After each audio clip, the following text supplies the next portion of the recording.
حضور اکرم صلی اللہ علیہ وآلہ وسلم نے فرمایا کہ وحی نازل ہوتے وقت کبھی مجھ کو گھنٹی کی سی آواز محسوس ہوتی ہے، اور وحی کی یہ کیفیت مجھ پر بہت شاق گزرتی ہے۔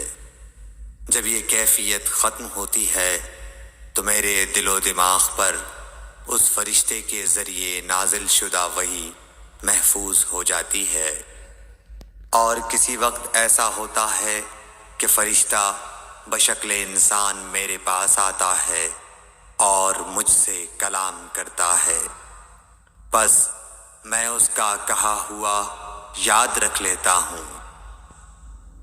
صحیح بخاری حدیث نمبر 2۔ ایسی اسلامی ویڈیو دیکھنے کے لیے ہمارے چینل کو سبسکرائب کر دیں اور بیل آئیکن ضرور دبا دیں تاکہ آنے والی ہماری ہر نوٹیفیکیشن آپ تک پہنچتی رہے۔ السلام علیکم ورحمۃ اللہ وبرکاتہ۔